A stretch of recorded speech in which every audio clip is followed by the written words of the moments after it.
Obrigado. Eu uma vez vi. Por favor, tirar o som. Sejam todos bem-vindos a esse webinar do PNBE. Sou Mário Ernesto Umberg e estou como coordenador geral do PNBE. Agradeço a participação de cada um dos que estão nos assistindo e espero vê-los nos próximos eventos. E, se possível, tê-los como associados do PNBE. Agradeço particularmente aos candidatos André Matarazzo, Marina Elou e Orlando Silva, pela ordem alfabética, que aceitaram nosso convite para trazer suas ideias de como construir uma São Paulo melhor para todos. Também tínhamos a confirmação do Felipe Sabará, mas o Partido Novo suspendeu ontem sua candidatura por divergências com o candidato.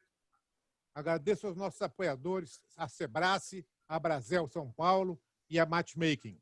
E também ao nosso companheiro Fábio Mortara, empresário do setor gráfico, que atuará como mediador, e a Luiz Maier e Lívio Giosa e Ana Rita Pérez, responsáveis pela organização deste encontro. Como nem todos conhecem o PNBE, faço uma rápida apresentação. Nossa entidade foi criada por empresários no final da década de 1980, com foco na construção de um Brasil melhor para todos, aperfeiçoamento da democracia e da conscientização e participação política de empresários e empreendedores.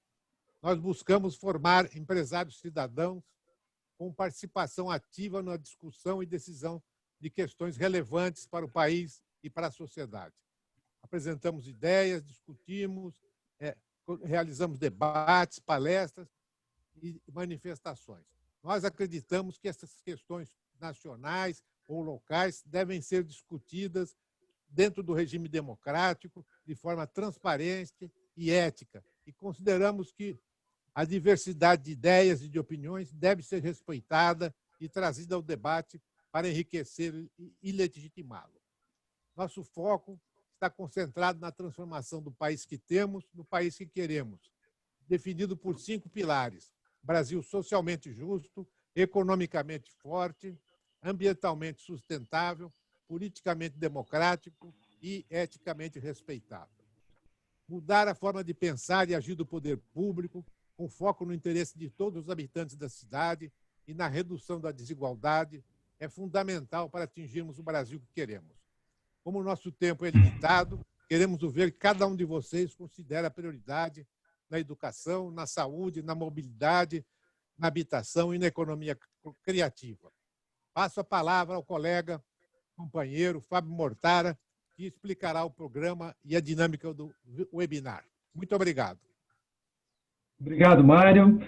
Mais uma vez, boa noite a todos. Muito bem-vindos novamente. Esse é um espaço plural de ideias e aberto, como o Mário bem destacou, à diversidade. As regras do debate hoje vão ser: primeiro, esse evento é uma informação importante, está também ocorrendo no YouTube, para aumentar a visibilidade, e também está sendo gravado. A segunda informação é que teremos 20 minutos para cada candidato, que se apresentarão por ordem alfabética. Os microfones de todos os participantes permanecerão fechados pela organização e, caso o microfone esteja ligado involuntariamente, vai ser desligado. Todas as perguntas devem ser feitas via chat. O tempo de cada candidato será controlado por mim, rigorosamente dentro desses 20 minutos, e a gente vai informando se ele estiver ultrapassando. As perguntas vão ser consolidadas, na medida do possível, por assunto, visando o aproveitamento máximo do tempo e da presença preciosa dos 3 candidatos.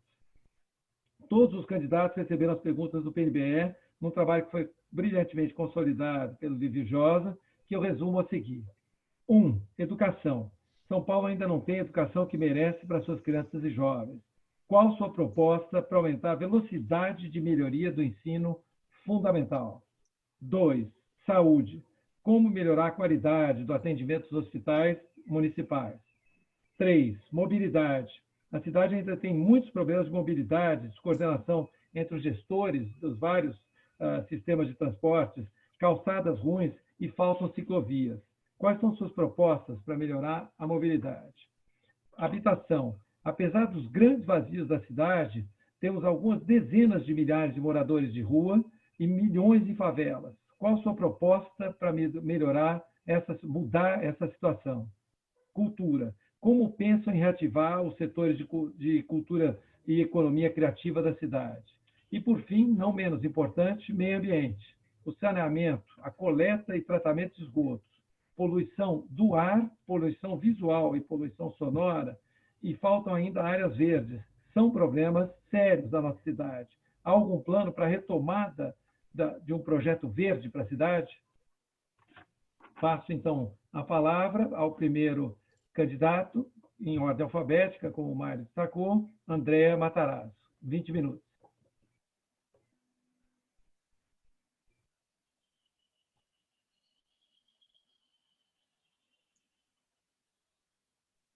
Andréa, está sem som. Calma, estamos ligando aqui.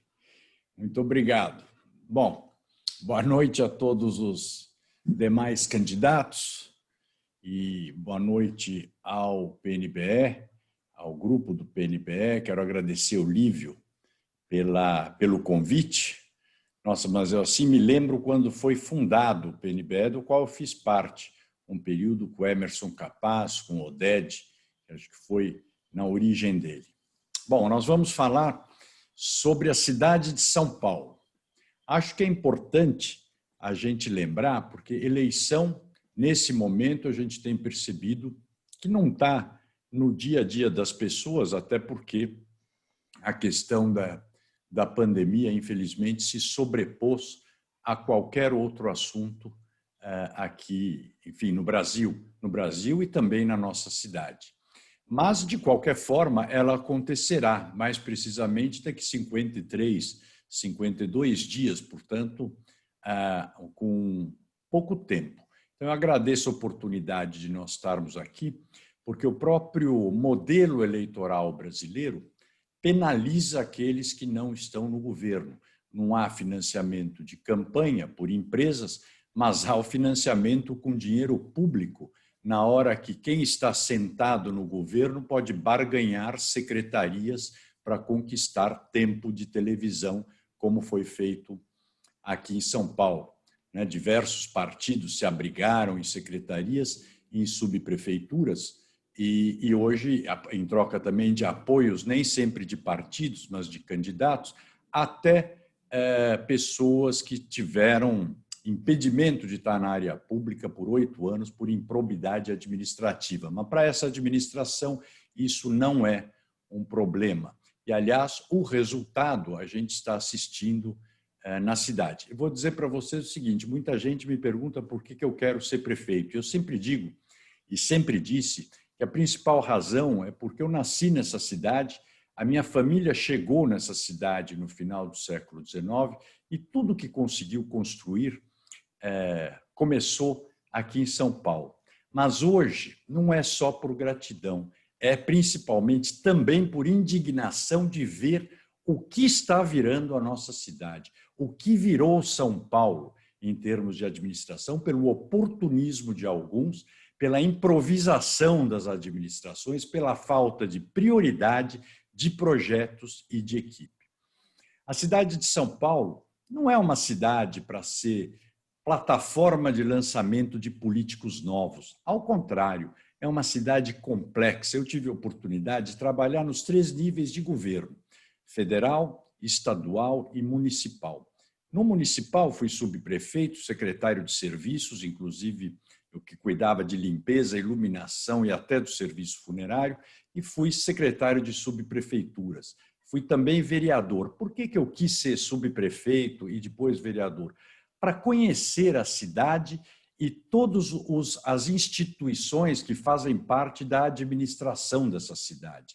Porque a minha formação é de administração de empresas, de indústria. Eu aprendi desde pequenininho que para você tocar qualquer atividade é muito importante que você a conheça bem. E é interessante porque São Paulo é uma cidade que recebe todo mundo. Paulistano não é aquele que nasceu necessariamente em São Paulo. O Orlando é um paulistano sem ter nascido em São Paulo. Mora aqui, fez política estudantil aqui em São Paulo. Agora, o que é incrível é a gente ver candidatos quererem administrar a cidade de São Paulo sem nunca terem morado na cidade de São Paulo, ou, quem sabe, moram há um ano e pouco, em função da eleição. A pandemia nos mostrou essa cidade de 12 milhões de habitantes que tem, as pessoas esquecem, 3,5 milhões de pessoas aproximadamente que não têm saneamento básico. E outras 3 milhões estão incluídas nos 13,5, que moram nas 1.280, 1.300 favelas que existem em São Paulo. Então, a questão de isolamento numa época de pandemia, exigir 70% de isolamento da população, realmente é quem não conhece a cidade e não sabe que quem mora no córrego do Bispo, na Zona Norte, não consegue se confinar em 5, 6 pessoas em 10 metros quadrados sem banheiro, normalmente. Impossível. E que na cidade de São Paulo você tem uma população também que não vive se não estiver na rua. Um exemplo, para não me alongar, o flanelinha. Se ele não estiver na rua, ele não leva o jantar para casa. Todas essas coisas mostram que São Paulo não é só aquela cidade maravilhosa que todo mundo gosta de dizer que é o paraíso da gastronomia, etc. Mas tudo isso tem solução, desde que se defina prioridade e que se queira eliminar as desigualdades que existem na cidade, que são indecentes. Para dar uma ideia, quem nasceu em Marcilac, no extremo sul, de cada 1.000 bebês que nascem lá, 25 morrem antes de 1 ano de idade. Em Moema, de cada 1.000 bebês que nascem, 1 morre antes de 1 ano de idade. Então, isso mostra o quanto o saneamento e a qualidade de saúde faz diferença na mesma cidade. Então, é um aspecto muito importante. Eu tracei um plano de governo que leva em conta 3 eixos. O principal, o desenvolvimento humano, que está incluído nele saúde, educação, esporte e cultura. A saúde, a pandemia mostrou que não é só a falta de respiradores que poderiam criar um problema. Você vai para o hospital de referência lá aqui na Zona Leste, o TID Setúbal, até a Folha deu a matéria, 67% das pessoas que chegaram com Covid lá morreram. Quer dizer, isso é falta de informação, ao mesmo tempo é mau treinamento de médico, falta de médico, mau treinamento de enfermeiro ou falta de outros equipamentos.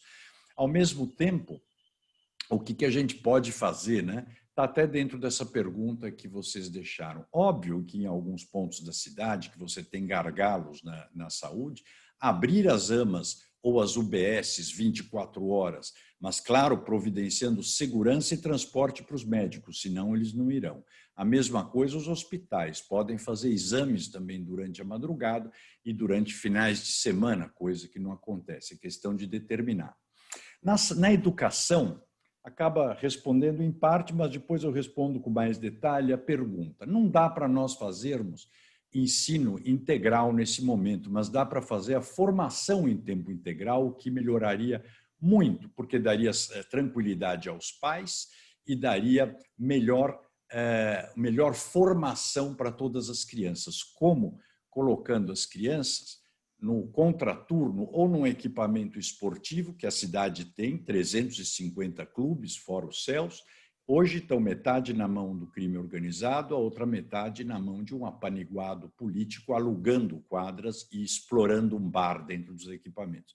E você tem na área de cultura os teatros. São 52 teatros, 70 bibliotecas na cidade que podem ser usados. Crianças que deveriam ter merenda nesses horários e transporte público. Para fazer isso, para não dizer que não tem dinheiro, tem dinheiro. 1 bilhão para a Secretaria de Cultura, 1 bilhão para a Secretaria de Esportes.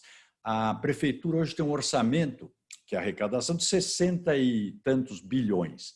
Vai cair, vai ter um orçamento o ano que vem de 65 bilhões, vamos dizer.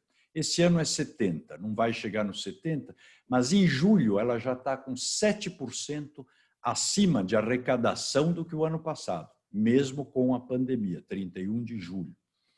Bom, e obviamente, nós temos que uma preocupação. Então, você tem dinheiro para fazer esse programa de formação tempo integral, e vou fazer.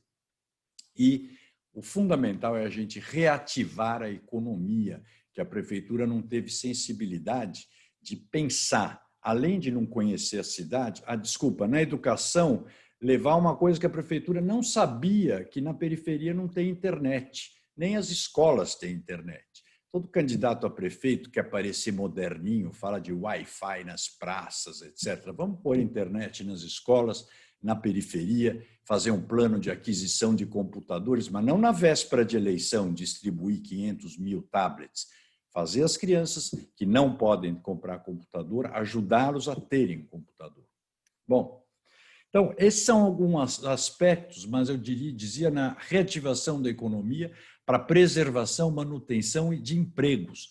É você refinanciar o IPTU, não o passado, para não penalizar quem pagou, mas você vai ter que fazer um programa nos IPTUs dos meses de você suspender a cobrança de parte dele por 2, 3 meses. Tem fôlego para fazer isso, dá para fazer, para que o comércio, os serviços e os prestadores e os profissionais liberais readquiram um pouco de fôlego. São 100 mil comerciários demitidos até agora. É muita gente, muita gente. Um fundo de 100 milhões, e tem, porque se tem para fazer fonte luminosa no Anhangabaú, 100 milhões de reais, fazer um fundo para microcrédito para o microempresário paulistano. Dá para fazer, tudo que estou falando dá para fazer, porque olhei no orçamento, refizemos o orçamento e eu já fiz, então posso assegurar que dá para fazer. Então, o fundo para refinanciar um microempresário, até porque a gente não sabe até onde vai o fundo de financiamento do governo federal, que foi importante para a cidade de São Paulo, ninguém tenha dúvida disso. Então, essas são algumas medidas, mas tem outras de facilitar as renovações de licenças de funcionamento para evitar corrupção, então isso também alivia o bolso do pequeno comerciante, uma série de coisas. A área verde, não tem dúvida, São Paulo precisa plantar 150 mil árvores novas por ano. Tem que ter um plano diretor de arborização para ver o que planta aonde, inclusive para não plantar tanta árvore de grande porte embaixo da rede elétrica, que é errado. Deviam estar na outra calçada, vamos dizer, e embaixo da rede, árvores menores. Eu sei o trabalho que era quando era secretário para manter a rede funcionando. E também acertar um pouco essa questão dos fios em algumas avenidas, que hoje a Enel, que é a responsável pelos postes, e ela aluga os postes, simplesmente abandonou. E hoje você tem os postes sobrecarregados, que a cada vez que desliga é um prejuízo gigante na cidade, uma vez que para religar tudo aquilo leva muito tempo. Essas são algumas coisas que nesses períodos, nem sei quantos minutos eu falei, tenho tempo ainda? Tem ainda 8 minutos. Então, que de algumas coisas que a gente pode fazer. Você sabe, quando nós estávamos na prefeitura, a cidade, pelo plantio de árvores, na época, chegamos a plantar 200 mil árvores anos. Tínhamos que buscar mudas fora da cidade de São Paulo. Então, por que não aproveitar? Sabe que Parelheiros você tem cerca de 300 a 400 produtores rurais ainda, e fazer os canteiros de mudas naqueles lugares, né? Eu acho que isso é importante. Você assegura trabalho numa área de preservação e assegura as mudas para a cidade, como eu faria também um estímulo à agricultura orgânica em pontos da periferia de São Paulo, e para ajudar que isso se desenvolva, acrescentar isso nas compras públicas da merenda escolar, substituindo, melhorando a merenda escolar. Isso você garante emprego na periferia, tem área para fazer isso, tem produtores rurais, tanto na Zona Leste como principalmente na Zona Sul. Faria os bosques urbanos, que é uma ideia até do Lívio. O primeiro que eu faria seria no Parque Dom Pedro, que está absolutamente abandonado. E a Cracolândia, para a gente não dizer que não vai falar nada, eu passei 4 anos indo à Cracolândia todos os dias. E posso dizer para vocês que está daquele jeito por omissão do poder público. É omissão de socorro com relação aos dependentes químicos e omissão de administração com relação a 2 bairros que ficam reféns dos traficantes. Dá para resolver? Claro que dá, Mas não é só com a polícia, é a prefeitura fazendo o que tem que fazer, que é, por exemplo, fechando os hotéis que são irregulares, fechando os bares, que são os pontos de distribuição de drogas e que são irregulares, os ferro-velhos que se instalaram lá, que são captadores de coisas roubadas do pessoal que vende para a droga, aí sim a polícia também dificultar a permanência do traficante no lugar. Claro, a prefeitura não vai conseguir prender traficante, que nem é o papel dela esse. Mas se você abandona um espaço público, ele é ocupado pelo crime organizado, infelizmente. Quando você vai, eu fui essa semana ver Paraisópolis, a parte não urbanizada, porque o eixo central para mim de habitação e saúde é a urbanização de favelas. Eu tenho como meta fazer cerca de 200 mil famílias, ou 180, 200 mil famílias nos 4 anos. Nós fizemos 350 mil famílias em 8 anos, quando estávamos na prefeitura. A urbanização de favelas, você regulariza o território, que já é um avanço incrível. E na hora que regulariza, a Sabesp ou outro pode pôr saneamento, que é fundamental, para de poluir o manancial e impede novas invasões. Além do que, você dá endereço para a pessoa, você coloca infraestrutura de cidade, escola, clube, unidade de saúde, você transforma a favela em bairro. Nós fizemos isso com metade de Paraisópolis, o Haddad parou e ninguém mais continuou. Fizemos na Zona Sul, no Cantinho do Céu, na Leste fizemos na Vila Santa Inês, na Norte, na Vila Nilo. Então, em Perus, no Recanto dos Humildes, e também no Bamburral. Vocês imaginem que eu fui essa semana ver obras que nós começamos 10 anos atrás, estão paralisadas até um mês atrás, agora querem ver se terminam até a eleição, que também é uma obra de urbanização de favela, que você dá cidadania, dignidade para as pessoas. A meu ver, essas são um pouco um cenário, né, de que mostra que a cidade é muito complicada, mas tem solução. São Paulo foi a terra da oportunidade, do emprego e da esperança, quando os antepassados de todos nós resolveram ficar aqui. Ninguém veio para São Paulo em busca de qualidade de vida, vieram buscar fazer uma nova vida. E o que eu acho é que nós temos, e dá para fazer, é fazer São Paulo voltar a ser São Paulo, porque a cidade está abandonada nas suas prioridades. Fazer Fonte Luminosa no Anhangabaú em ano de eleição é coisa para o Odorico Paraguaçu, lá na novela do Bem Amado, não na nossa cidade. Muito obrigado, André. Desculpa se me alonguei. Imagina, foi muito bom, muito interessante, um bom conhecimento sobre a cidade, enriqueceu desde já muitíssimo o debate. Passo a palavra, como combinamos, os 3 candidatos vão falar, então passo a palavra em ordem alfabética. A próxima candidata é Marina Elou. Onde você está, Marina? Olá, muito obrigada, Fábio. Me escuta? Sim. Quero agradecer ao Fábio, ao Marco, ao Luiz pelo convite, ao André e ao Orlando, boa noite. Um prazer estar aqui com vocês e agradecer a presença de cada um de vocês hoje aqui para nos escutar, construir juntas propostas para São Paulo. E em todo lugar que eu vou hoje em dia, as pessoas me perguntam por que eu quero ser candidata a prefeita de São Paulo. E eu quero ser candidata a prefeita de São Paulo porque eu sou apaixonada por essa cidade que eu vivi, cresci, estive minha vida inteira aqui, a nossa cidade do encontro. São Paulo é o encontro do Brasil e nosso encontro com o mundo. E é a cidade da potência. Só que hoje eu vejo todo o potencial de São Paulo preso na falta de perspectiva. A gente não tem uma perspectiva para a solução dos nossos problemas e para a resolução dos problemas do século XXI. São Paulo precisa sair da mesmice, precisa sair das mesmas ideias de sempre e precisa ter a coragem de avançar. Eu sou uma mulher, mãe, jovem, mas preparada e que estou com um projeto para a cidade de São Paulo que leva São Paulo a ser uma cidade mais sustentável, conectada, que tenha, junto com meu vice, Marco Antônio de Preto, um centro importante de luta antirracista, mas que faça a cidade ser de verdade a oportunidade para todas as pessoas, não importa onde elas nasceram, que tenha qualidade de vida.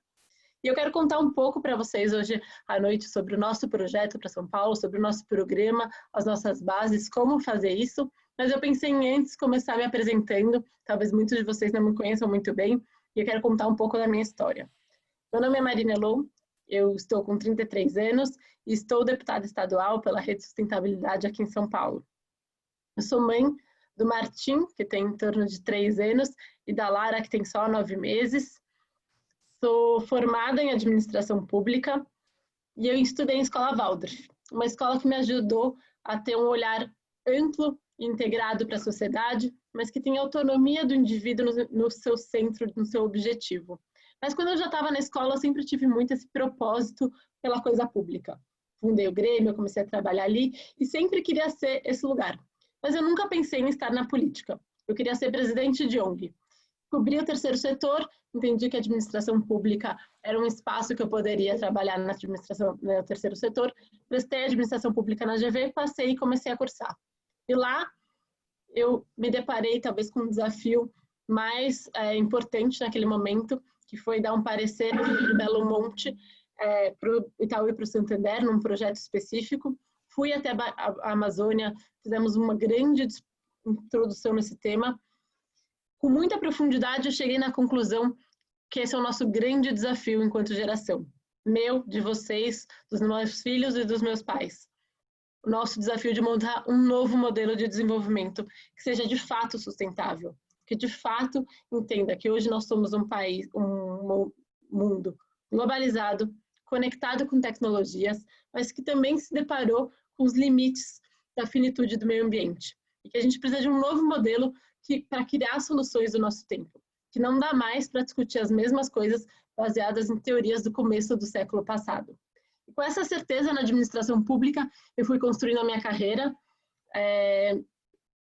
Nunca pensei em estar na política, e hoje eu tenho clareza que é porque me faltavam referências.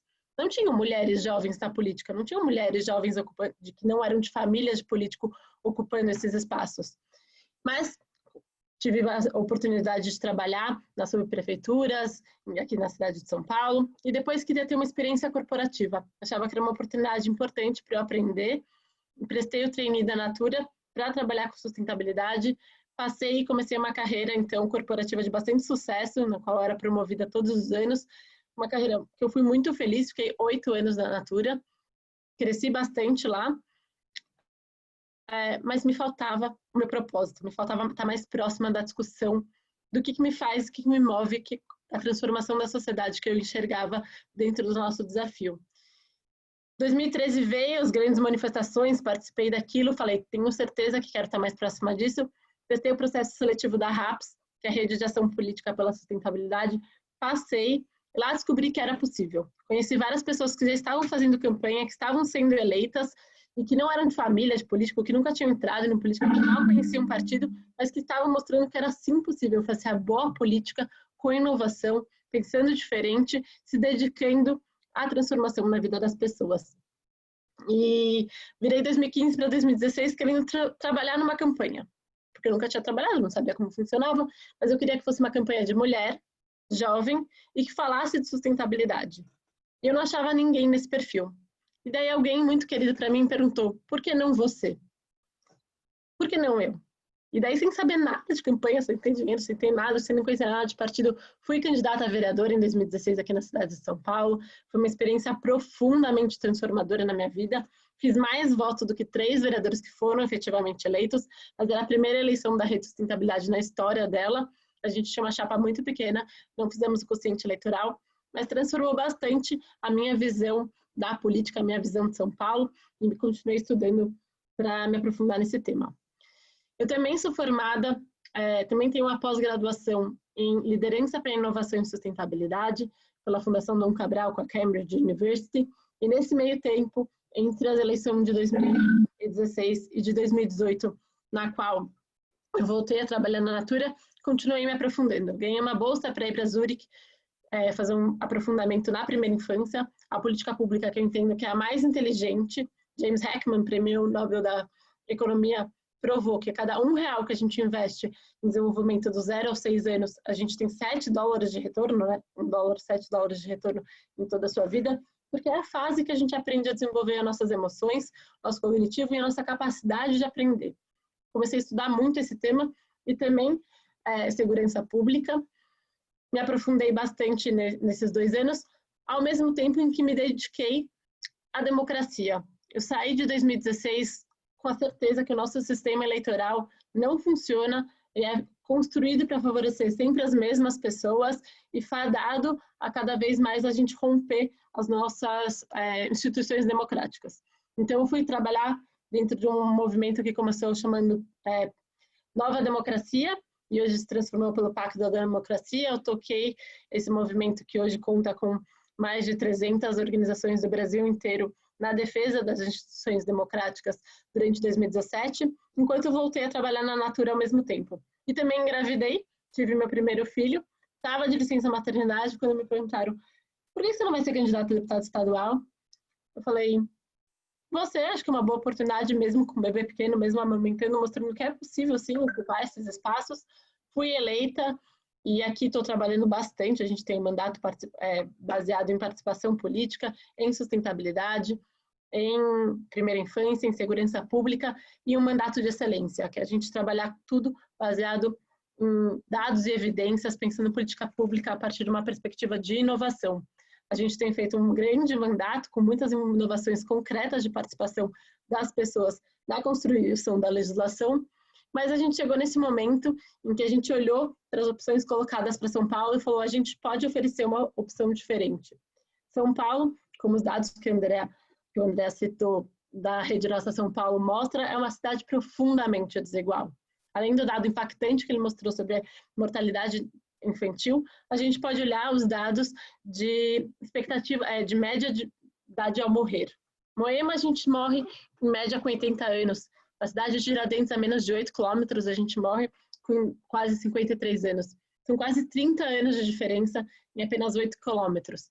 A gente tem muitas oportunidades para pensar uma nova forma de fazer São Paulo. E a gente quer pensar isso a partir de um eixo central de desenvolvimento sustentável, que não é abraçar a árvore, que não é a gente hippie na praça, mas a gente pensar soluções inteligentes para o nosso tempo. Quando a gente fala de mobilidade, é como que a gente fala de levar a cidade de verdade para todas as regiões de São Paulo, para que a gente possa ter trabalho, lazer, cultura, pertencimento, vínculos próximos da nossa casa. Isso resolve mobilidade, isso resolve a nossa produtividade enquanto cidade, isso resolve a vida e a qualidade do ar. São várias soluções como essas que eu acredito que tem uma onda de mulheres jovens que falam sustentabilidade ocupando no mundo. Então, a gente tem Rosário, a gente tem Bogotá, a gente tem Marseille, a gente tem Paris, que estão trazendo boas inovações. Quando a gente fala, por exemplo, de saneamento básico, que é um absurdo a gente conviver com quase 40% do nosso esgoto que não é tratado na cidade de São Paulo, a gente fala de como isso pode ser feito com investimento que gere renda e gere soluções. Estocolmo hoje tem 91% da frota de ônibus andando com biogás feito a partir do tratamento do esgoto da cidade. Com tecnologia que a gente tem aqui no Brasil, a empresa que faz isso para Estocolmo tem sede aqui no Brasil. Como é que a gente pode pensar em trazer essas soluções para a cidade de São Paulo de forma integrada? É verdade também que a gente tem um desafio orçamentário à nossa frente. Vai ser um ano que a gente vai ter uma queda na arrecadação importante e que a gente vai ter que fazer melhores escolhas, priorizar as nossas escolhas. E para fazer isso, a gente vai ter que entender que é necessário na cidade de São Paulo investir em quem mais precisa. A gente está trabalhando bastante a partir de uma perspectiva de descentralização da cidade de São Paulo com planos locais, porque o que Parelheiros precisa não é a mesma coisa do que a Moca precisa, que não é a mesma coisa do que Moema precisa ou do que a Brasilândia precisa. E quem sabe mais o que precisa são as pessoas que vivem lá. Então, a gente quer fazer um grande processo de escuta e de construção coletiva de planos locais, mas a gente vai investir mais onde mais precisa, onde os indicadores sociais, onde os indicadores coletivos mostram que ali há uma necessidade maior de investimento. Existem várias organizações da sociedade civil que já estão trabalhando com esse modelo, que estão apresentando nessas eleições propostas nesse sentido, e a gente vem trabalhando bastante em como incorporar essas propostas com a seriedade que São Paulo merece e precisa. A gente sabe que é um grande desafio essas eleições, mas colocar as ideias que mostram que é possível, que a gente pode ser uma cidade mais saudável, uma cidade mais acolhedora, uma cidade que seja boa também para as mulheres, que seja boa também para as pessoas negras, que seja boa também para as mulheres negras, uma cidade em que a gente tenha o encontro como um grande pilar e que tenha a inovação como a principal fonte de desenvolvimento, em que a gente não tenha amarra e nem dogmas, mas esteja disponível a criar soluções com todas as pessoas, com a academia, com a sociedade civil, com os indivíduos, com as famílias, com as igrejas, com todos os lugares, que a gente possa realmente, de verdade, não ter amarras, mas se propor a uma proposta de governo da boa política daqui para frente, conectada com o século XXI, é possível. Só que demanda coragem. Demanda a coragem de se colocar candidata, se disputar uma loucura que é uma cidade desse tamanho, a complexidade que ela tem, e a gente topou fazer isso, eu topei ser candidata, porque eu tenho a certeza que a gente precisa garantir que São Paulo tem opção. Então, era isso que eu queria falar para vocês hoje. Eu tenho todas as perguntas, os temas para a gente responder as perguntas muito bem colocadas, mas eu entendi que era primeiro para a gente se apresentar e que a gente vai ter um momento adequado para responder as perguntas, para falar de educação, de saúde, de mobilidade, e de saneamento básico e de inovação. Obrigada. Muito obrigado, Marina. Muito bacana te ouvir, muito bacana a coragem de uma mulher na política, que é um ambiente ainda muito masculino. Passo a palavra, então, para Orlando Silva, para se apresentar. 20 minutos, Orlando, muito bem-vindo. Fábio, boa noite a todos que constroem o pensamento nacional das bases empresariais, o PNBE. Eu quero agradecer muito ao convite para participar dessa conversa.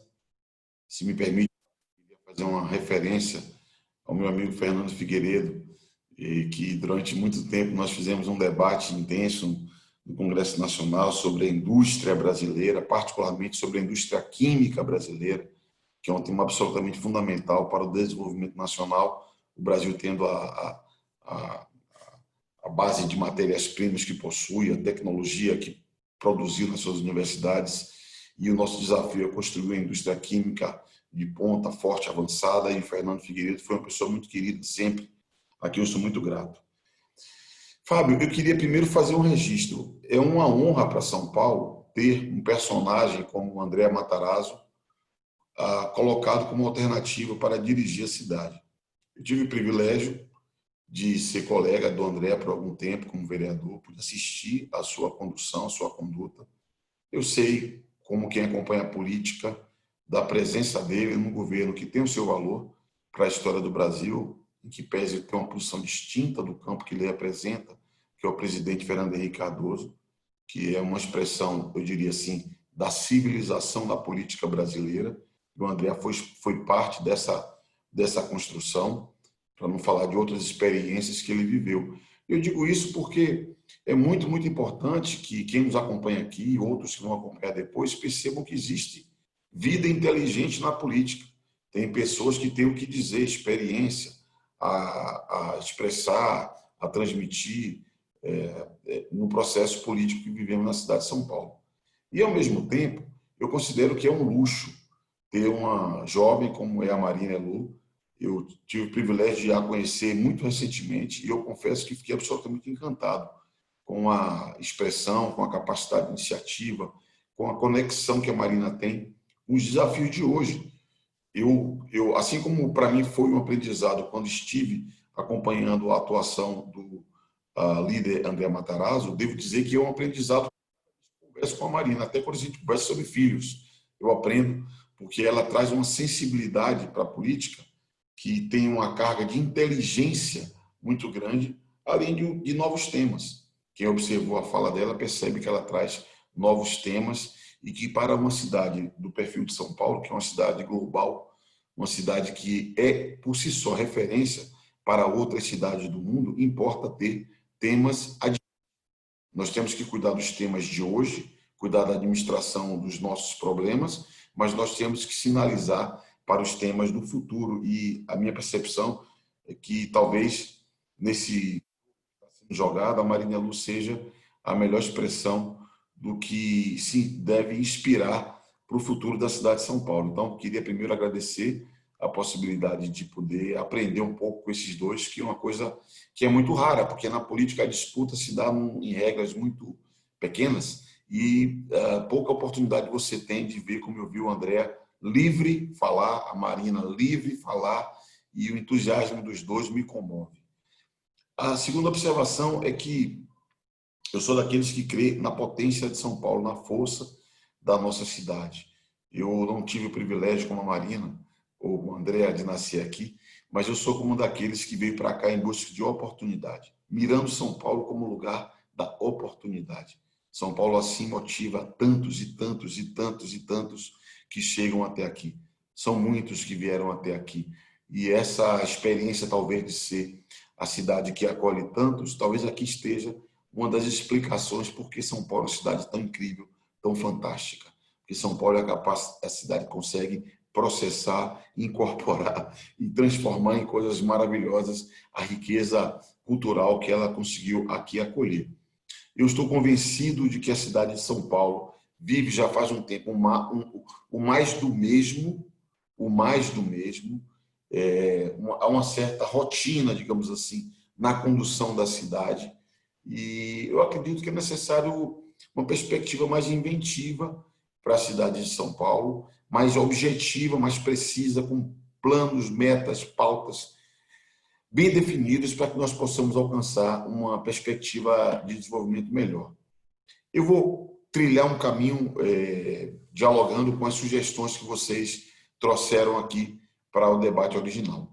Primeiro, a partir do debate sobre o IDEB. Todos nós recebemos há pouco uma informação sobre o IDEB, o Índice de Desenvolvimento da Educação Básica.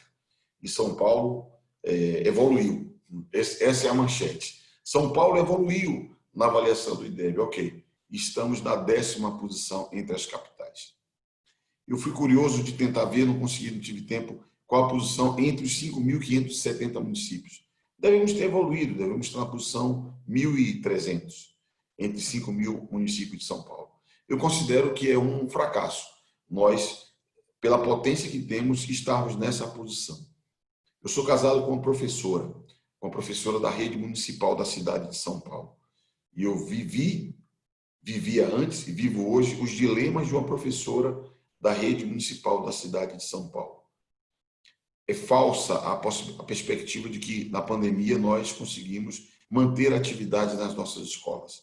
Eu vivo o dilema, e me permitam, assisto à frustração de uma educadora que gasta um tempo produzindo uma aula, ela que não foi formada para ministrar aula à distância, a distância foi preparada para ministrar aula à distância, e ela gasta um tempo enorme produzindo as aulas para transmitir aos seus alunos, e a frustração de aulas que não são acessadas e que não tem uma resposta das crianças. E a conversa delas com as crianças e com os pais, e com os colegas de escola, não por falta de vontade, de disposição, é porque não tem conectividade. As nossas escolas não são digitais. E as nossas crianças não vivem em casas digitais. Elas não têm equipamentos, como os filhos da classe alta ou da classe média, que têm computadores, smartphones, etc. Então, a realidade da educação de São Paulo é uma realidade que expressa as contradições, duríssimas contradições econômicas e sociais que tem a nossa cidade. Eu parto daí por quê? Porque, na minha impressão, São Paulo deveria aprender com humildade o que outras cidades, com dimensões até menores do que as nossas, mas com ensinamentos que outras cidades utilizaram para qualificar sua educação. Curiosamente, houve uma passagem de bastão de uma cidade de Sobral para a cidade chamada Mucambo, uma outra cidade do Ceará. Sobral deve ter 150, 200 mil habitantes. Mucambo é uma cidade pequena do Ceará, que ocupou a posição de melhor IDEB do Brasil. E é curioso que não só essas duas cidades do Ceará, mas há outras cidades do Ceará na mesma condição. Quando eu falo da humildade para ouvir o que é que eles estão fazendo para a gente copiar e fazer igual naquilo que nos couber, é porque são medidas simples. Eu fui a Sobral estudar o caso deles. O que explica o melhor IDEB de Sobral? Foco no professor. E eu defendo que nós tenhamos em São Paulo foco no professor. Foco no professor significa formação continuada permanente do professor. Porque eu, observando o que André falou, observando o que Marina falou, participando do debate com vocês, eu não tenho a menor dúvida que sairei dessa conversa um candidato melhor do que entrei. O professor é igual. Todos nós aprendemos todo dia, aprendemos todo o tempo. Então, o foco no professor, desafiar o professor para aprender permanentemente, deve ser um eixo da nossa administração. O professor é o vetor principal para ter um projeto político-pedagógico em cada escola adequado à realidade onde está inserido. E São Paulo, que tem essa diversidade, que foi falado até aqui, nós temos que levar em conta isso. As escolas de São Paulo estão situadas em lugares absolutamente distintos. Eu me recordo aqui de um conceito que, muito tempo atrás, né, os mais antigos vão de recordar, que se falava da Belíndia, né? Da Bélgica e da Índia no mesmo ambiente, a Belíndia. São Paulo tem uma Belíndia, ou tem várias Belíndias. Então, o projeto político-pedagógico de cada escola tem que estar sintonizado com essa realidade. E eu acredito que o foco no professor, induzi-lo a se ligar nesse quadro para produzir o projeto pedagógico, é algo absolutamente fundamental. 2, meta. Eu venho da tradição da esquerda. Comunista, né? Aliás, eu sou um velho comunista, diria assim. Mas meta é da tradição da planificação, até nessas experiências do leste europeu. Aí, de repente, no Brasil, quando você fala de metas, tem gente que acha, não, isso é coisa de empresa. Ora, bolas, meta, objetivos, com métricas, mecanismo de avaliação, isso é elementar para qualquer processo de desenvolvimento. Então, educação com metas a cumprir. As metas de Sobral, voltemos a elas. Uma criança até 8 anos tem que saber ler, interpretar um texto e fazer as 4 operações. Nós estamos nessa fase. A cidade de São Paulo estabelecer planos e metas simples como esses. Ler, interpretar um texto até os 8 anos e operar as 4 operações. Essas metas têm que ter prazo, tem que ter avaliação. E ter avaliação e prêmio por avaliação também é uma coisa muito boa. Qual que é o problema de você premiar quem tem um melhor desempenho? É uma forma de estimular. Portanto, eu acredito muito. Valeu o IDEB de São Paulo ter evoluído. Que lástima sermos o 10º entre 26. E qual é o foco? Professor, planos com metas, avaliação permanente, garantia de infraestrutura adequada das escolas, garantir conexão digital, porque a regra é essa, de modo que nós possamos cuidar para a educação de São Paulo evoluir. E atenção, há um investimento de 31% do orçamento grande, o maior do Brasil, entre as cidades, para a educação. Cidades como as que me referi aqui, investem 25%, 26%, no máximo 27%. Portanto, eu diria que é preciso mais foco e gestão. Tem tema no Brasil que, no Brasil, a moda é falar mais investimento aqui, mais investimento ali. Tem tema no Brasil que, na minha percepção, carecem de gestão para que nós possamos extrair a melhor eficiência. E passo a debater um pouco sobre o desafio do SUS, que é uma outra questão levantada por vocês. Eu não tenho a menor dúvida que quem pensava que o SUS era um estorvo do Brasil deve ter refletido sobre isso em função da pandemia da Covid. O SUS tem um papel, o SUS tem uma importância. O SUS é uma referência para o atendimento universal, que vai do calendário vacinal ao atendimento de alta complexidade, e isso é muito bom. Desde a 8ª Conferência Nacional de Saúde, a experiência de grandes sanitaristas, como Sérgio Aroca, se procura instituir políticas públicas permanentes no Estado brasileiro, nos 3 níveis, para garantir a oferta de saúde, a produção de saúde. E o Brasil deu passos adiante. E o SUS, hoje, eu diria que ele está preparado para atender adequadamente a população brasileira. Temos problemas muitos, enormes. Você tem verdadeiros desertos na cidade de atenção básica à saúde. Você tem áreas imensas da cidade em que a estratégia da saúde da família não chegou. Não chegou. Você tem, sobretudo, na borda da cidade, na periferia, a necessidade de ampliar a estratégia de saúde da família. a mecânica produzida pelo SUS é uma mecânica que precisa ser sustentada, ampliada e fortalecida.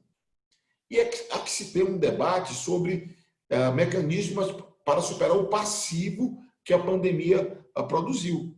Todos nós sabemos que hospitais de referência, a minha candidata a vice-prefeita é uma enfermeira, enfermeira Andréa.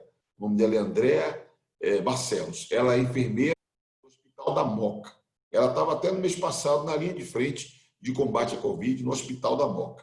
E ela me relata que cirurgias eletivas, exames de imagem, tudo paralisou em função da estratégia, da necessidade correta de combater a Covid. Mas a fase seguinte, que é quando vai assumir o novo prefeito de São Paulo, tem que exigir uma capacidade de gestão que, inclusive, permita um diálogo com o setor privado, que tem uma capacidade instalada para exames e para cirurgias eletivas, intervenções eletivas, uma capacidade instalada que pode ser potencializada a que se tenha uma construção, uma espécie de parceria público-privada, para que nós possamos resgatar esse passivo enorme, porque isso produz dor, isso é um problema social importante na cidade de São Paulo. E eu aposto muito no SUS, aposto na gestão mais eficiente do SUS e numa estratégia de motivação dos nossos quadros da saúde. A Rede Municipal de Saúde de São Paulo, em todas as suas unidades, de hospitais de máxima complexidade, a unidades mais elementares ou mesmo a estratégia de saúde da família, tem capacidade, mas precisa ter motivação. E volto ao exemplo da educação. Ter metas, objetivos a ser perseguidos em função de determinado prazo. Isso ajuda na construção da gestão pública. Eu considero que o tema da mobilidade, que também foi levantado aqui, é um tema que exige soluções mais amplas e o prefeito de São Paulo, para além da gestão, eu tenho convicção de que o prefeito de São Paulo, para além da gestão, ele é um líder político, é um líder de uma cidade-estado, ele é um líder de uma região com a dimensão que nós conhecemos, não vou aqui falar dos atributos de São Paulo. E é preciso que exerça essa liderança para construir soluções para a mobilidade da cidade. São Paulo, no transporte, exige soluções metropolitanas. São Paulo exige na mobilidade humana, soluções de alta capacidade. Então, na minha percepção, monotrilho ou metrô ou trem, as soluções de alta capacidade interessam a cidade de São Paulo. Deve fazer parte da agenda da cidade de São Paulo. A cidade de São Paulo tem que ser parte da busca de soluções para transporte de alta capacidade. Que é isso que move a nossa cidade. É evidente que eu me somo àqueles que defendem o emprego perto da moradia. É evidente que nós temos que ter uma estratégia de desenvolvimento urbano que desloque o emprego para mais próximo onde as pessoas vivem. Mas eu vivo nessa cidade e o tempo precisa ser composto.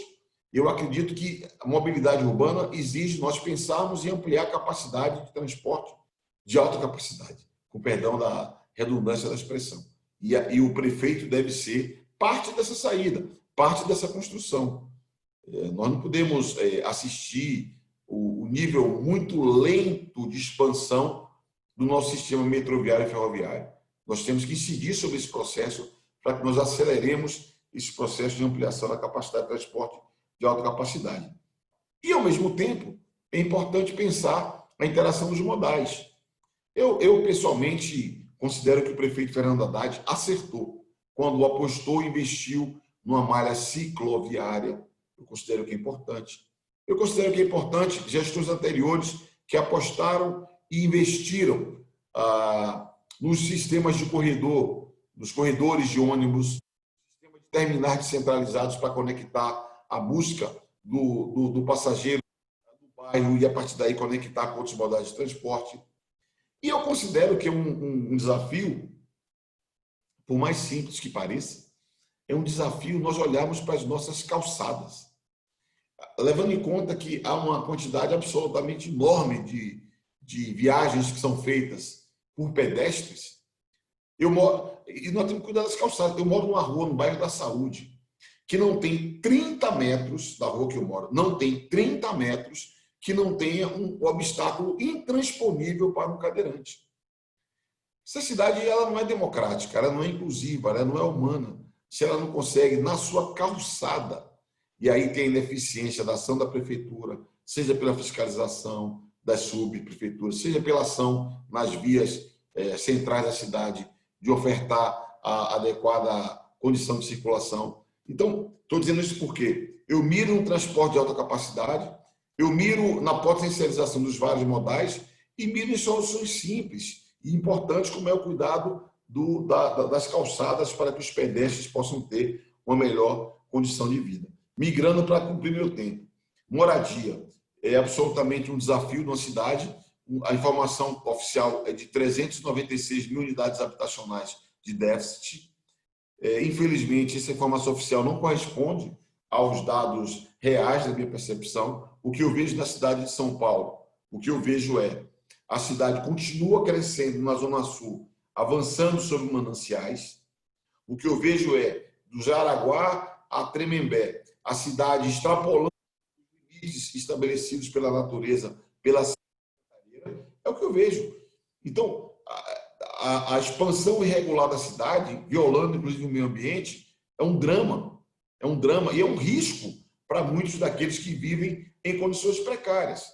Eu acredito que é necessário, assim como no transporte, no caso da habitação, nós temos uma estratégia que vai além dos muros de São Paulo. Aí alguém pode perguntar, mas vem cá, mas que papo é esse? O assunto não é São Paulo? É claro que é, mas São Paulo produz 10% da riqueza do Brasil. Uma cidade que produz 10% da riqueza do Brasil precisa ter um líder político que exija a São Paulo aquilo que lhe é de direito, que nós não temos. O sistema tributário do país, ele concentra na União Federal. É preciso debater isso e resgatar para São Paulo aquilo que lhe é de direito, para que possa estruturar políticas públicas que garantam enfrentar os problemas centrais. E a habitação é um desses problemas. Eu não tenho a menor dúvida que nós deveríamos investir em parcerias.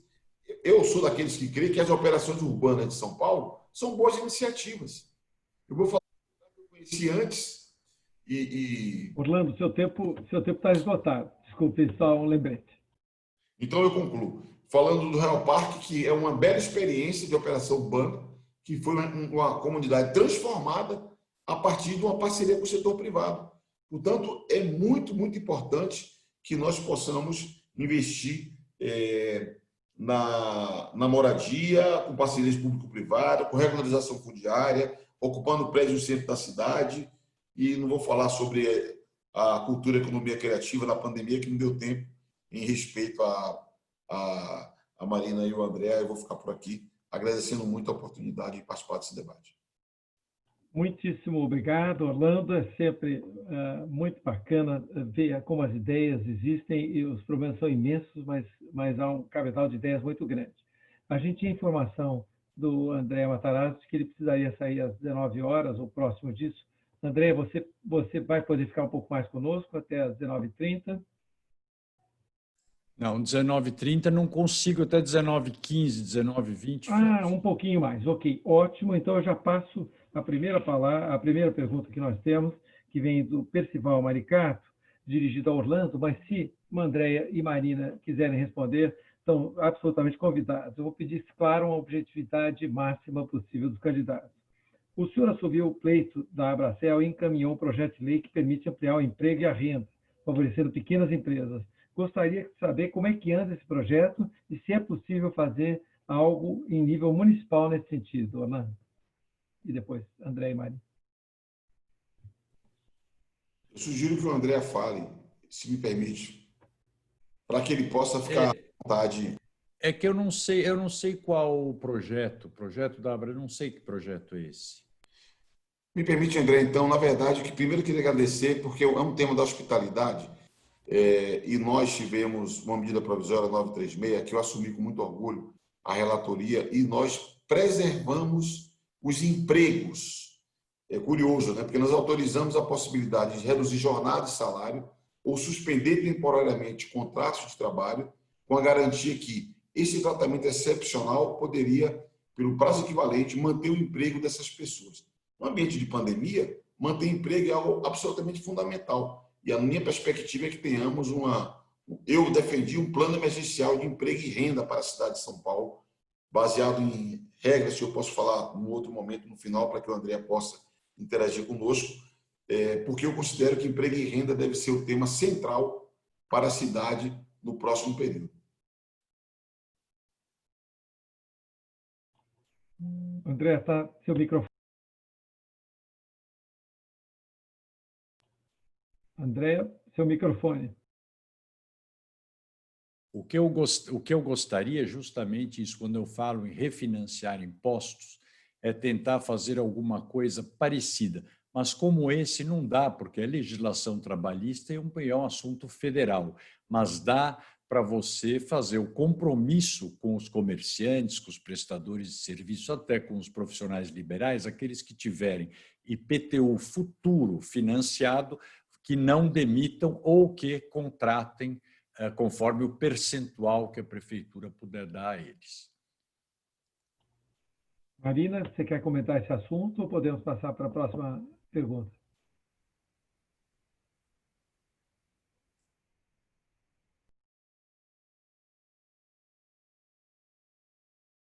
Marina? Eu acho que tem Olá, tô. Oi. Oi, tudo bom? Marina, o projeto mencionado pelo principal aqui, Orlando, esclareceu. Você quer fazer algum comentário ou a gente pode passar para a próxima pergunta? Infelizmente, eu não consegui escutar a resposta do André, porque eu saí correndo para fazer um voto na CCJ e voltei. Sentei e você me chamou. Mas escutei as palavras do Orlando, que são sempre muito atenciosas e carinhosas, e é um prazer conviver com ele também. Maravilha. Então, tá legal. Então, a gente vai seguir para a próxima, que aí você será a primeira a responder. Eu tenho duas perguntas do Ricardo Carrijo, ligada à educação. A primeira é mais ampla, dizendo quais os planos dos candidatos para a área de educação. E depois o próprio Carrijo comenta, recursos para a educação não faltam, acho que Orlando citou isso. A quem podemos atribuir o fato de que as crianças de São Paulo não saibam fazer operações básicas? Com a palavra, Marina. Depois, André e Orlando fazer o inverso. Obrigada, Fábio.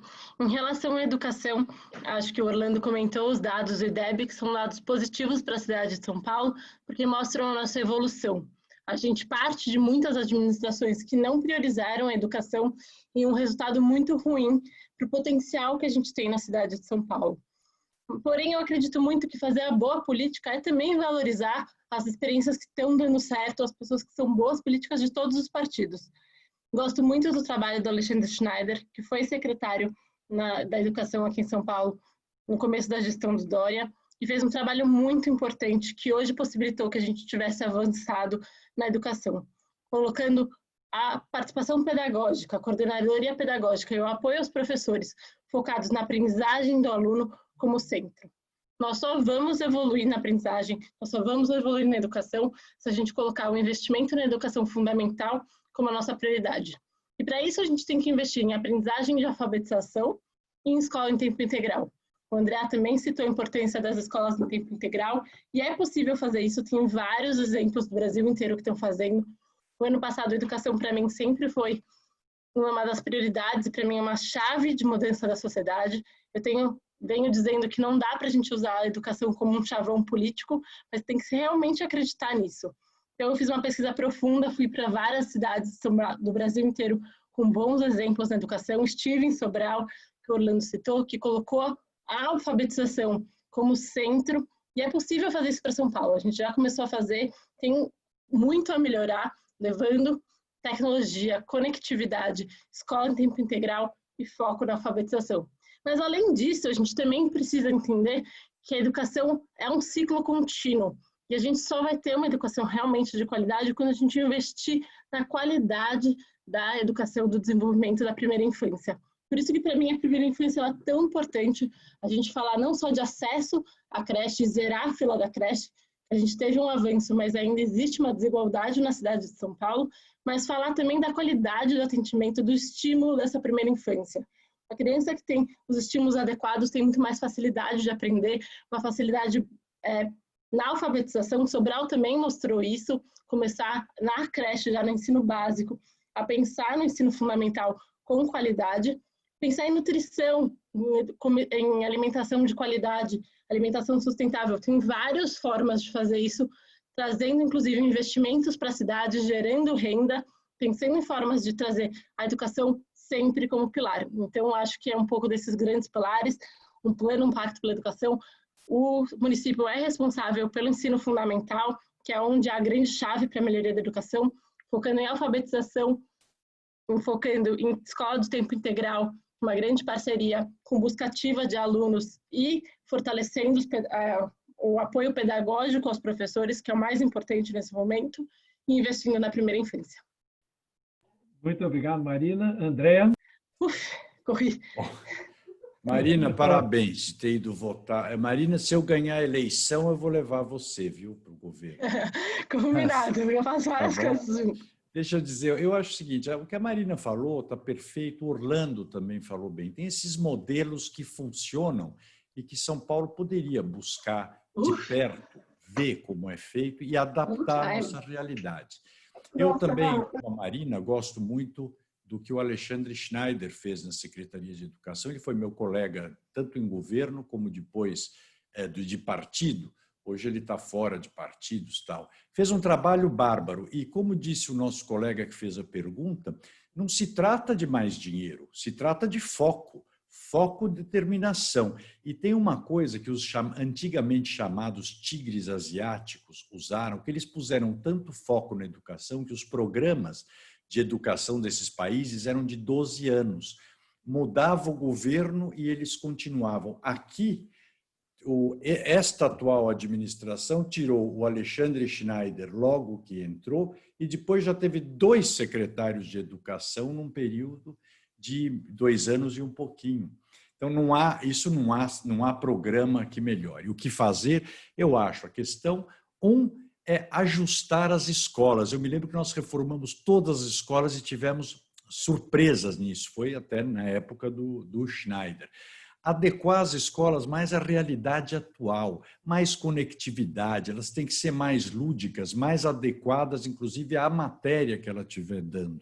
Isso eu acho que é importante, porque o professor hoje concorre com muitas coisas mais interessantes do que uma aula, né? Então, ele tem que estar equipado para conseguir se fazer interessante. Então, eu acho que capacitar professores e treinar permanente. Professor é que nem médico, tem que estar atualizado todos os dias. E eu acho o foco, tudo na administração pública, é prioridades e foco.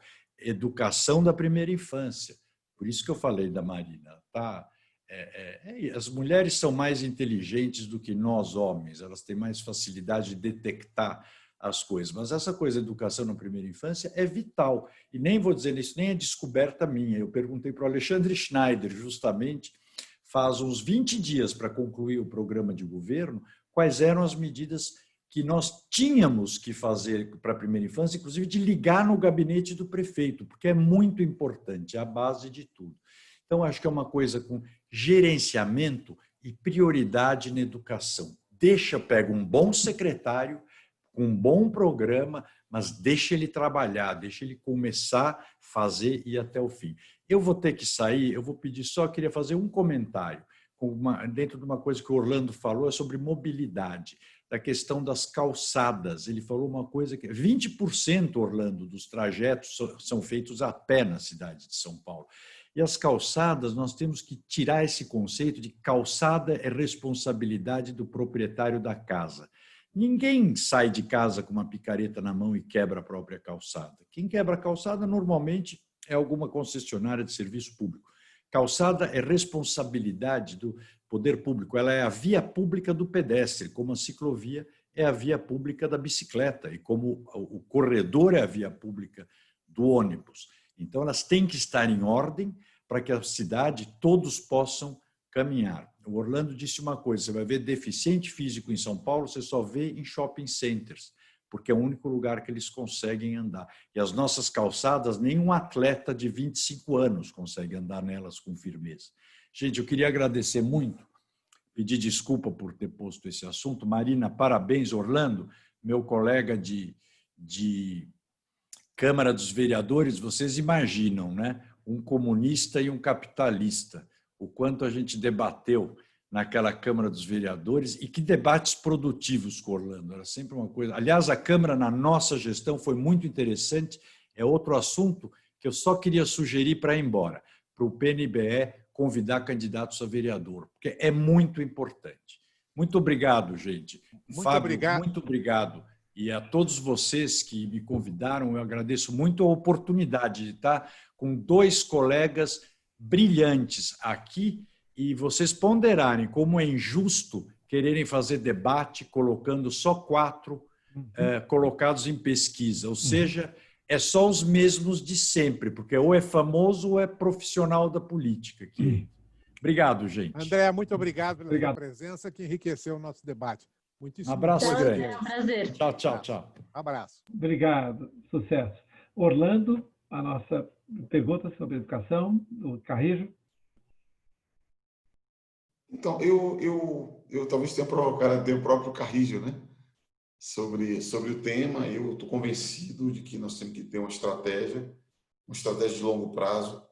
É curioso esse papo sobre Sobral, que se você for no INSPER, conversar com o Marcos Lisboa, com o economista liberal, tal, o Marcos vai falar de Sobral, que vai mirar em Sobral. E por que eu fui lá? Inspirado por ele também. Ele provocou tanto que eu fui lá conversar sobre o assunto. E lá tem uma questão que eu acho que só consolido com isso que eu não falei antes, que é a ideia do investimento de longo prazo. Um dos problemas do Brasil é que nós temos uma capacidade de fazer gols de galinha que são inacreditáveis. Nós não apostamos no investimento de longo prazo. Sobral, se você for ver o caso da educação como evoluiu, os primeiros 4 anos foi um desastre. Eles não conseguiram superar o corporativismo, não conseguiram superar determinadas práticas vividas ali naquela circunstância. O que viabilizou uma evolução da educação qualitativa foi um investimento permanente de 20 anos. De algum modo, no Brasil, se nós observarmos o que foi o Fundef, Fundo Nacional de Desenvolvimento do Ensino Fundamental, criado por Fernando Henrique Cardoso, e o Fundeb, que agora, esse ano, nós transformamos em algo permanente na Constituição do Brasil, que é o Fundo Nacional de Desenvolvimento da Educação Básica, o que é que nós temos? Temos 20 anos de uma política de financiamento suplementar da União Federal para municípios, sobretudo, e esse financiamento suplementar é que garantiu a inclusão de praticamente 100% das crianças no ensino fundamental. E estamos avançando para a educação infantil e estamos avançando na expansão de matrículas no ensino médio. Por que isso aconteceu? Porque houve um ciclo longo de investimento. Então, educação você não faz da mão para a boca. Não sei se vocês me entendem. Educação você faz com investimento de longo prazo. E uma cidade como São Paulo precisa fazer isso. E São Paulo ela tem tido descontinuidades. Essas descontinuidades precisam ser enfrentadas no debate político, porque isso só vai acontecer se transformar num tema da sociedade, para que a sociedade exija do poder público a continuidade de políticas educacionais. Isso repercute, paro por aqui, repercute em tudo mais na economia. Por que a produtividade média do trabalhador brasileiro é menor que a produtividade média de trabalhadores de outros países? Tem a ver com a educação. A escolaridade média nossa é menor. Esse que é o ponto que eu queria considerar assim para complementar. Investimento de longo prazo, continuidade de políticas e controle social sobre essas políticas, para que nós possamos mensurar a sua eficácia e corrigir as deficiências a tempo. Muito bem, nós temos 11 minutos ainda e temos 10 minutos agora e temos muitas perguntas. Então, eu vou fazer um apelo para Marina e Orlando que consigam ter o poder de concisão máxima, de objetividade máxima. O Fernando Marques pergunta, Marina, eu começo com você, sobre o teto de gastos, perspectivas de queda da arrecadação, queda dos recebimentos dos repasses orçamentários, como fazer mais com menos? Quais cortes administrativos e quem será o seu secretário das Finanças, da Fazenda? Será uma secretária. Eu não sei ainda o nome, mas eu estou brincando de desafiar e eu acho que a gente precisa desafiar mesmo as lógicas que estão colocadas, mas com certeza a gente tem a preocupação fiscal da cidade de São Paulo como uma das nossas prioridades na discussão de um plano para a cidade. A gente sabe que a arrecadação vai cair, ainda que a gente tem visto que a partir do setor de serviços tem uma recuperação mais rápida do que o esperado, e a gente tem um potencial em São Paulo em estimular esse setor e do pequeno comércio. Nas periferias tem um espaço aí de investimento que a prefeitura pode ocupar para articular essa retomada da economia, mas que a gente vai precisar ter prioridades claras. Acho que a grande resposta para essa pergunta de como a gente lidar com essa queda substancial que vai acontecer no orçamento é ter prioridades claras. Não vai dar para fazer tudo e não vai dar para prometer coisas. Por exemplo, não dá para prometer nessa altura do campeonato construir 20 céus. Não vamos construir, não vai ter orçamento para isso e a gente vai precisar de soluções inovadoras e mais baratas, que tenham um impacto mais rápido para atingir e responder às nossas necessidades. Então, cultura, como é que a gente vai fazer cultura na periferia sem ser construindo grandes estruturas, mas investindo em aparelhos locais que já existem, em pessoas, em investimentos diferentes? Como é que a gente pode investir sempre de uma forma também a gerar renda e desenvolvimento? São Paulo tem um potencial muito grande a partir do turismo. Como que a gente pode trabalhar essa perspectiva também? Então, o que a gente tem discutido muito é ser responsável em todas as nossas construções de proposta. Então, um eixo muito forte do meu programa vai ser a internet para todo mundo, garantir o acesso à internet de qualidade na cidade de São Paulo. Porém, como fazer isso de forma responsável? E essa a gente está conversando com o setor especialista da Faculdade de Economia da USP, com grandes estudantes do orçamento de São Paulo, para ver como que a gente faz isso com parcerias com o setor privado, a partir da instalação do 5G, de uma forma que seja responsável. E eu acho que isso é muito importante nesse momento, ter clareza que não vai dar, a gente não vai ter um investimento para fazer tudo que São Paulo precisa da mesma forma que a gente vinha fazendo. A gente vai precisar fazer diferente, de formas mais baratas, com prioridades claras. E as prioridades claras do meu governo serão investir em quem mais precisa, levar a cidade para as periferias, levar em consideração as mulheres negras, primeiro na situação do investimento, pensar na educação e construir as bases para que a gente tenha uma São Paulo de longo prazo. Gosto de quando o Orlando traz essa visão, porque essa visão é verdade. A gente vem de uma descentralização de uma descontinuidade muito grande de políticas públicas, sem um olhar de longo prazo. E a gente só faz um olhar de longo prazo se a gente vai para além do Estado, além do governo, e faz parcerias com a sociedade, que permitam que os projetos e as políticas públicas se mantenham no tempo. Então, acho que falei um pouco de como a gente está vendo essa questão, tentei ser de forma sucinta, da próxima eu vou responder mais devagar e mais sucinto, não rápido e longo. Tá ótimo, obrigado, Marina. Antes de passar a palavra para o Orlando sobre o mesmo tema, parte financeira, eu lembro que esse nosso encontro está sendo transmitido também com dezenas de participantes pelo YouTube, e que as perguntas que não forem respondidas pelos candidatos agora serão encaminhadas a eles e depois serão respondidas. A gente vai informar o e-mail de quem fez a pergunta. Orlando, como fazer mais com menos e quem será o seu secretário ou a sua secretária da Fazenda? Dá azar você querer dizer quem vai nomear, né, antes da hora. Tem que ganhar a eleição primeiro. Mas a questão para mim é assim, foco. Foco. É curioso porque a palavra foco, ela está muito presente no discurso fiscalista, né? O discurso fiscalista, da defesa cega das contas públicas, ela marca a ideia de foco.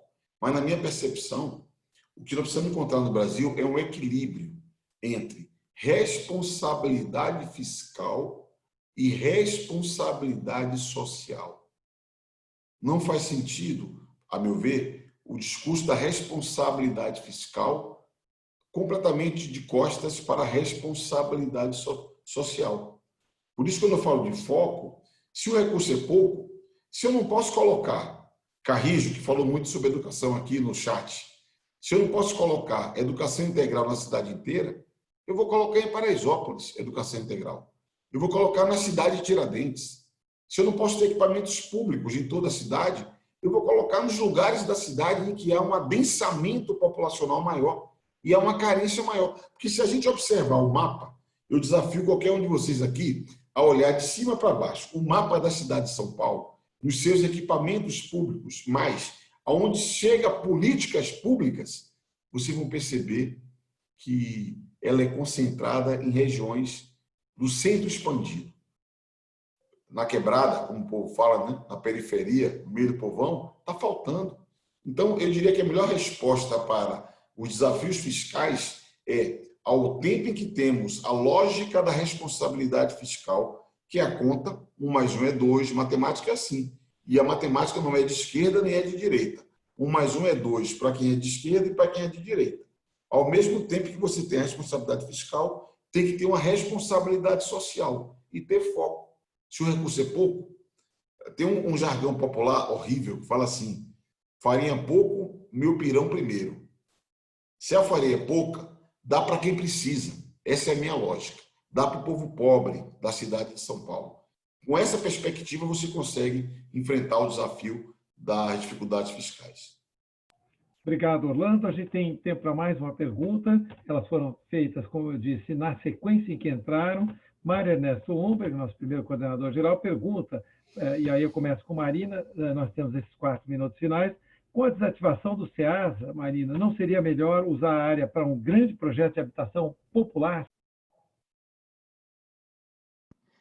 Então, eu moro próximo da região e a gente estou me aprofundando bastante em entender os projetos que a gente tem colocado. Existe um projeto interessante de criar ali um polo tecnológico utilizando a proximidade com a USP, com os estudantes, para criar ali um centro interessante de desenvolvimento da cidade, mas também é uma região que carece de habitação e que tem ali uma região de favela bem próxima. Tem um PIL, que é um projeto importante de urbanização colocado, e eu acho que já existem bons projetos que levam as duas coisas em consideração.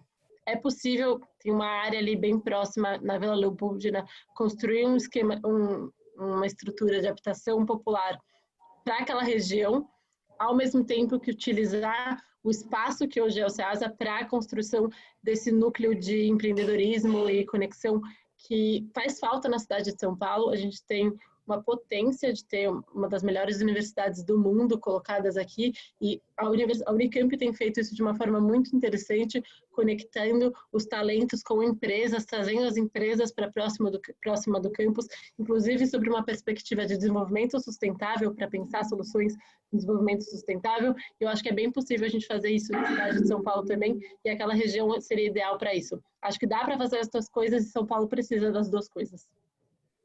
Orlando, sobre o SEASA, desativação, casas populares. Eu vi esse tema. O SEASA precisa ser pensado. Eu sei que tem gente da área de hospitalidade, né? O SEASA tem que ser pensado também na lógica de que é um ponto de logística importante para a hospitalidade na cidade de São Paulo, né?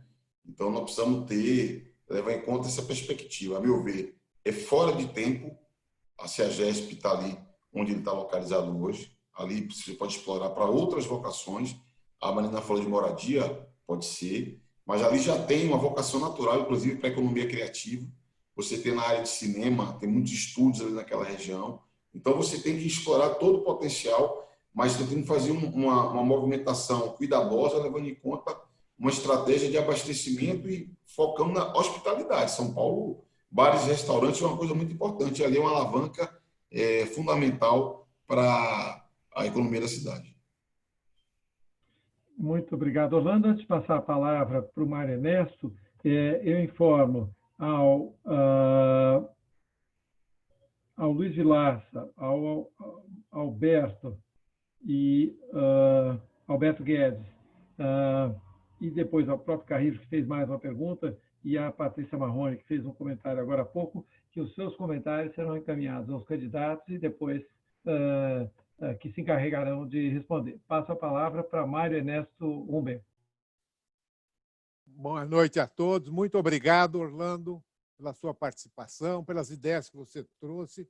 E eu destacaria, entre essas ideias, como o principal foco, a questão da mensuração dos resultados na educação, na saúde, porque isso é uma coisa que os japoneses introduziram logo depois da guerra, com apoio de um americano chamado Deming. Tudo que você faz, você pode medir. E se você mede, você sabe se está funcionando. Se você não mede, você não sabe se está funcionando. Então, acho que esse é um ponto muito significativo que você levantou com muita competência. Agradeço também a Marina pelas suas ideias, particularmente pela ideia de fazer uma São Paulo mais sustentável, que é uma coisa que nós podemos fazer na cidade. São Paulo tem hoje muitos problemas ambientais, né? O Rio Pinheiros, que já foi um símbolo da cidade, hoje não é um rio, é um canal de esgoto, está melhorando um pouquinho, o Tietê está melhorando um pouquinho, mas São Paulo tem mais de 300 córregos aqui que estão encanados e que a maior parte deles está contaminada. Então, a sustentabilidade, a plantio de árvores, todas essas questões de parques, etc., são fundamentais para a gente construir uma cidade mais positiva para cada uma das pessoas da cidade.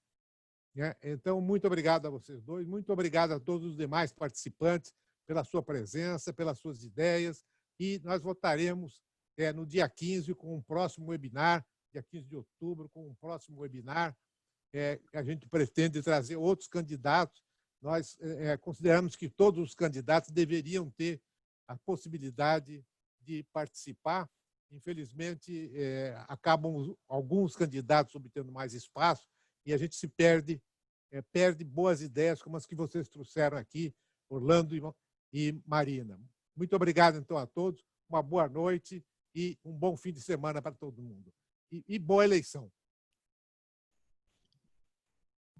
Muito obrigado, Mário. Com isso, a gente encerra o nosso evento. Agradecemos de novo a presença de todos. Vamos encaminhar, né, Ana Rita, as perguntas a vocês. E o PNBE continua esse espaço plural, aberto e muito gostoso de pertencer.